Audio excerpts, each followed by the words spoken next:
uJesu Kristu inkosi baba. Ngiyabingelela ubaba umpostoli. Ngibingelela ekhaya. Lezwi nasentabeni kaJehova kuyabonelelwa. Baba, ngibonga uNkulunkulu nobufakazi bokubonga uNkulunkulu ukuthi ngike ngacela umkhuleko kubaba. Ngathi ngisemkhulekweni emkhosini ka3 days. Ngiyakhuleka ngiyacela uNkulunkulu ngicela imikhuleko yami ukuthi lengaphendulwa. uNkulunkulu angiphendule. Uqalile-ke uNkulunkulu wangiphendula. Sengiphumile kulo mkhuleko ka3 days ngoba ngangicele ukuthi kudayiseke indawo le yakithi sekungeyami vele ngoba kusekho umuntu. Baba uyalwazi lolo daba ngangeke ngamtshena. So indawo nje ingadayiseki nhlobo. Umuntu afike nje ayibone indawo ahamba angabuyi. Afike omunye ayibone ahamba angabuyi. Kodwa-ke ngibongile kulokhu ngoba bekukhona enye indawo encane nje ibiseduze phakathi kweminye imizi eyasalayo kubekwa abantu ngapha nangapha. Lowo mama kade saxoxa naye ezoyikhokhela nje inemali encane engango-2,000. Kodwa ngithe ngibona nje emva kwalo mkhosi ngambona esethumela ingane ethi ucela ukuletha u500 uzobe yaqhubeka ayikhokhe lo 1.5 osele. Ngambonga uNkulunkulu, ngambona ukuthi hawu uNkulunkulu, kanti uNkulunkulu kababa uNsibando yethi asiye kuNkulunkulu soyicelela ngokukholwa singene nasemkhosini. uNkulunkulu akakwazi ungakuphenduli. Ungiphendulile-ke uNkulunkulu baba, wanginika lo mama lo 500 ngoba ngamtshela uNkulunkulu ngathi Nkosi uma ungethembeka uphendule umkhuleko wami ngiyokukhipha okweshumi. Ngikukhiphile-ke baba, ngakuletha kwalo 500 engutholile. Ngiyambonga kakhulu uNkulunkulu. Ngithi uJesu Kristu inkosi. Amen.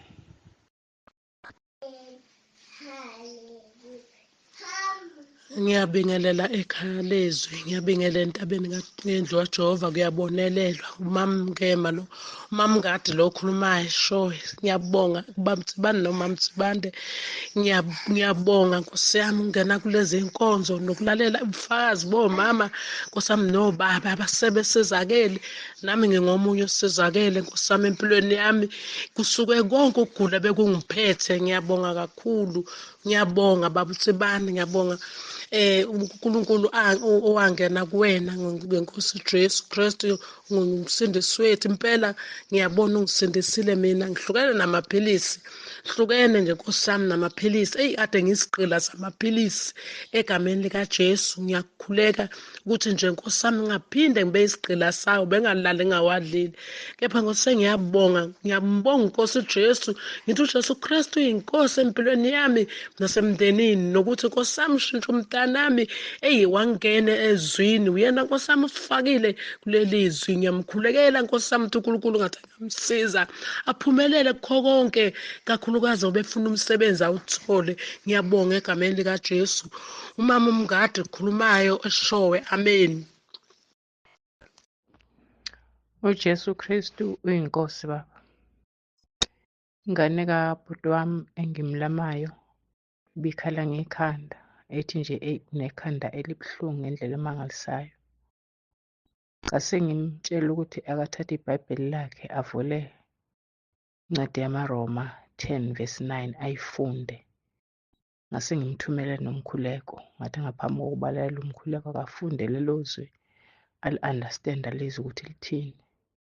Ngase ngimthumelela-ke nomkhuleko-ke iRomans 10:9 uthi baba selokhu eligcine lapha ikhanda.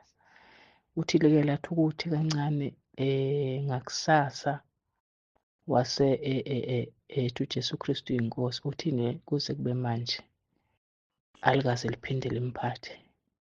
Ngiyambonga uNkulunkulu baba. uJesu Kristu inkosi. uJesu Kristu inkosi baba. Nginombono nje engiwukhumbulayo uNkulunkulu angikhumbuze wona. Kade engifake kwi-fasting ya 3 days yokubonga.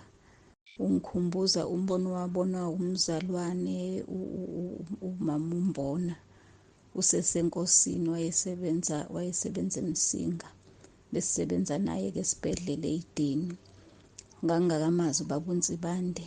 Ngicabanga ukuthi kwakuwo 2014 kuya ku 2016 lapho between leyo minyaka. uthi umzalwane embonweni wabona ubaba uNtsibande esemotweni edrayiva imoto. Ihamba kahle imoto emgaqweni kahle, ngesikhathi esadrayiva kube khona bathi ene akehle emotweni ayohlala ngemumva, asuke kwi-steering anikeze bona imoto. Hhayi, ngokuthobeka kwakhe ubaba uNtsibande ehle aye ngemumva, ahlale ngemumva. Ngesikhathi ehleli ngemumva engasadrayivi, sekudrayiva laba bathe akehle, imoto ingabe isahamba kahle, kucaca ukuthi izobalimaza, izobaginqa.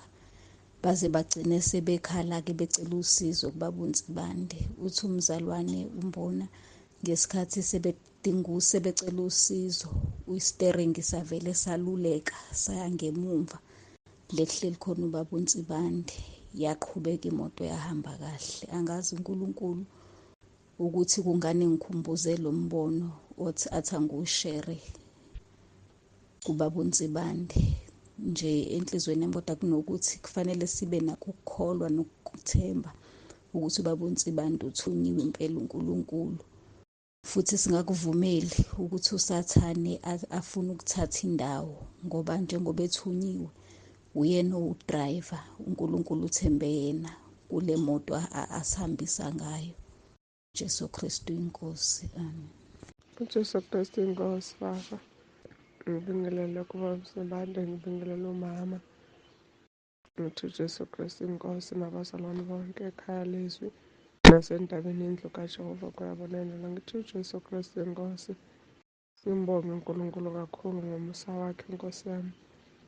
Siyakhula la ekhaya lezwi, siyafunda Nkosi yami, sikhule emoyeni.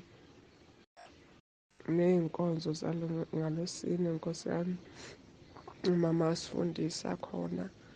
Heyi, siyabonga kakhulu ngawe mama, nokusithoba kwakho kwenza ukuthi nathi singabomama sithobeke Nkosi yami. Sibonga kakhulu baMsibande. Ngithi ngidlulise leli phupho, ngibe nophupho Friday.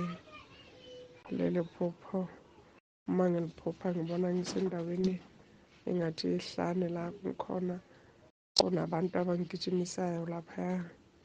Laba bantu mabavela, nabanye abantu mabavela ngifuna ukubaleka.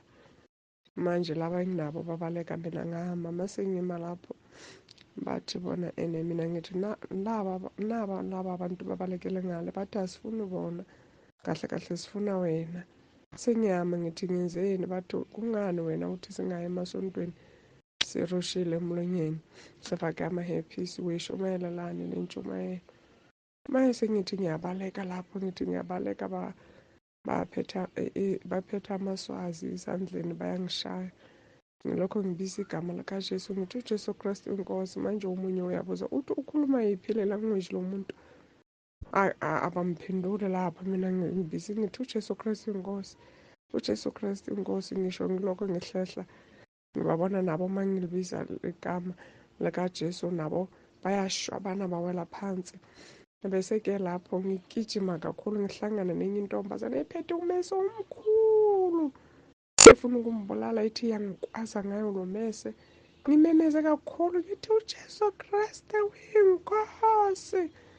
Bese-ke yashwabana le ntombazane nayo, umese lo wakhe uyashwabana, iphelela lapho-ke iba umlotha. Bese ngiyaphaphama-ke ngimbonga uNkulunkulu kakhulu bazalwane. Ngithi uyasivikela noma silele, leli gama linamandla kakhulu. Uma silibiza Nkosi yami, nalapha emfihlakalweni silele sifuna ukubulalwa, kepha yena uma nathi. Siyabonga kakhulu bazalwane. Sibonge ngobaba Msibande ukuthi uNkulunkulu ambusele thina kule y'nsuku, uJesu Kristu inkosi. Udumo kweliphezulu kuNkulunkulu nasemhlabeni ebantwini abathokozelwa nguye uJesu Kristu inkosi. Ngiyabingelela umama nobaba uNtsibande, ngibingelela ibandla entabeni kaJehova kuyabonelelwa. uJesu Kristu inkosi, uJesu Kristu inkosi, uJesu Kristu inkosi. Bazalwane, ngiyalibonga ithuba engilitholayo, ngiletha ubufakazi buningi ngale ndlela eyisimanga, kodwa ngenxa yesikhathi nangenxa yemithetho ekumele ngilandele yasekhaya lezwi, ngizocela kuletha lobu nje ophuthumayo umoya oyingcwele umane engigqugquzelela ngabo ukuthi ngibulethile. Amen, bazalwane. Ngesonto leli elidlulile leli eliphelile ngangena kumkhosi wa-3 days. Ngangena emkhosini wa-3 days. Ngathandaza kuNkulunkulu. Ngibona ama-applications esiwenzayo sinodadewethu sifuna imisebenzi. Kuzwela kakhulu enhlizweni yami ukuthi yena sihleli impela naye ekhaya, kodwa yena engathi sekuzwela kakhulu kuyena ukuthi sesiside isikhathi ehleli. Ngakhuleka uNkulunkulu-ke ngike emkhosini wa-3 days, ngamletha kubaba uNkulunkulu usidadewethu, ngaletha konke, ngaziletha nami, ngabala kwi-list enganginayo, kodwa kakhulu ngaye ngokumletha uNkulunkulu ukuthi ecela amuphe umsebenzi ubaba uNkulunkulu. Ngiyabonga kakhulu bazalwane, uNkulunkulu wethembekile. NgoMsombuluko ufoneliwe, kathiwa akezwe kwi-induction. uJesu Kristu inkosi. Akushongo ukuthi akwenze kwi-interview eThekwini, wanikezwa nje indawo, kathiwa makeze kwi-induction. Enhlizweni yami ngathokoza kakhulu, ngajabula, ngahlula ngisho nawe ukuzibamba, ngathi nje manje ngiyasukuma ngiyombonga uNkulunkulu ngalesi sikhathi engisithola. Ngahamba ngothandaza, ngambonga uNkulunkulu, ngibonga amandla kaNkulunkulu bazalwane, ngibonga ukulalela kwakhe. Uma sikhuleka kuyena, indlebe yakhe ingafinyeziwe, ngengeza ukukhala kwethu, aphendule masisha.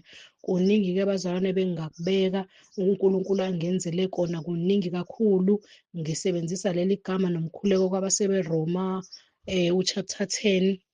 Njalo ebusuku ngo-12 ngiyathandaza noma ngilala, ngisebenzisa lo mkhuleko.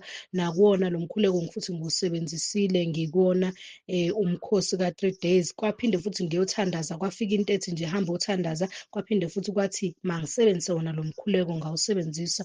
Lo mkhuleko unamandla bazalwane. Uma wethembekile eNkulunkulu, noNkulunkulu uyathembeka kuwe. uJesu Kristu inkosi, uJesu Kristu inkosi, uJesu Kristu inkosi. Amen. uJesu Kristu inkosi. Ngibonga uNkulunkulu usivusile ekuseni kungumusa. Ngibingelela ubaba nomama Mtsibande egameni likaJesu.